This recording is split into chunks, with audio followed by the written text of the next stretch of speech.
নমস্কার। কথাকলির আসরে তোমাদের সবাইকে স্বাগত।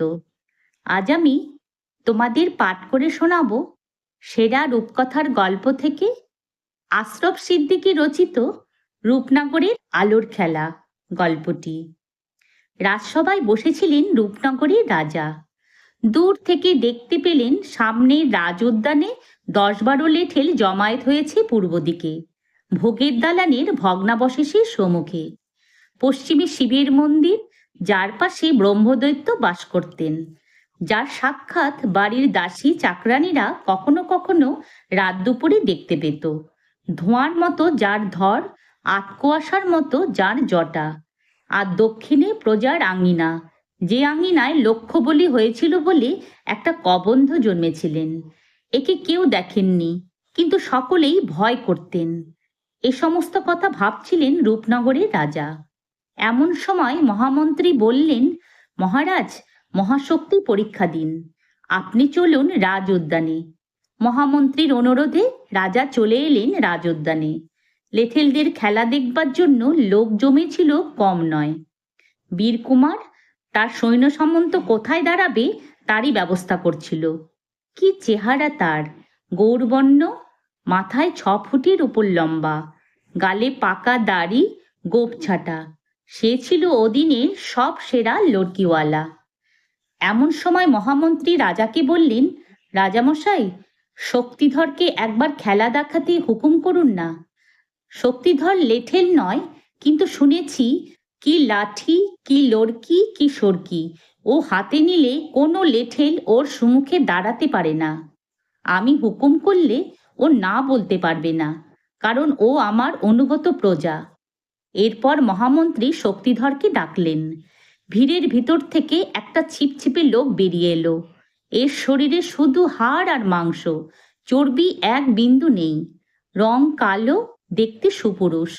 রাজামশাই বললেন, আজ তোমাকে এক হাত খেলা দেখাতে হবে। শক্তিধর অতি ধীরভাবে উত্তর করলে, রাজামশাই, লেঠেল আমাদের জাত ব্যবসা নয়। বাপ ঠাকুরদার মতো আমিও খেয়া নৌকা পারাপার করেই 2 পয়সা কামাই। আমার কাজ লাঠি খেলা নয়, লগি ঠেলা। তাই বলছি, এ আদেশ আপনি করবেন না। রাজামশাই প্রসন্ন হেসে বললেন, তাহলে তুমি লাঠি খেলতে জানো না? সে উত্তর করল, জানতুম ছোকরা বয়সে। তারপর আজ 20-25 বছর লাঠিও ধরিনি, সরকিও ধরিনি। তাছাড়া আর একটা কথা আছে, আমি আর লাঠি সরকি ছোবো না, সে কথা ভাঙ্গি কি করে?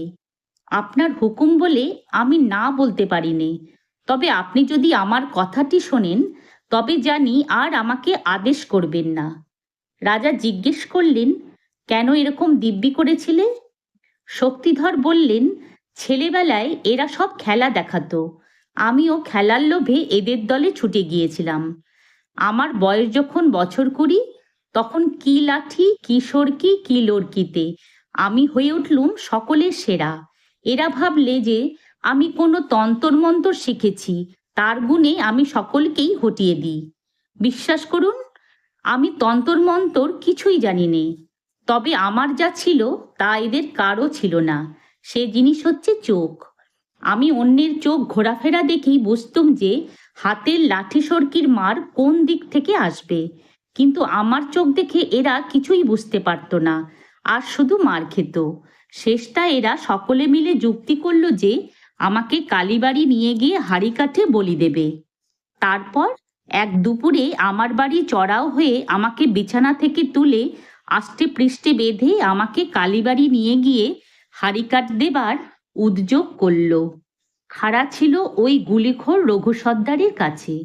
আমি প্রাণ ভয়ে অনেক কান্নাকাটি করার পর এরা বললে, তুমি ঠাকুরের সম্মুখে দিব্যি করো যে আর কখনো লাঠি ছোবে না, তাহলে তোমাকে ছেড়ে দেব। আমি নিজের প্রাণ বাঁচাবার জন্য এ দিব্যি করেছি, আর তারপর থেকে একদিনও লাঠি সরকি ছুঁইনি। কথা সত্য কি না ওই রঘু সর্দারকে জিজ্ঞেস করুন। রাজা মন্ত্রমুগ্ধের মতো শুনলেন। তারপর তিনি বুঝলেন শক্তিধর সত্য কথাই বলছে। যে প্রতিজ্ঞা সে করেছে, তার সে প্রতিজ্ঞা অক্ষুণ্ণ থাক। শক্তিধর নীরবে দাঁড়িয়ে দেখছিল। রাজা উদ্যানে বসে শুধু একটা কথা ভাবছিলেন, শক্তিধরের কথা ঠিক। শক্তিধরের গায়ে যিনি ভর করেন তারই নাম মন্ত্রশক্তি অর্থাৎ দেবতা।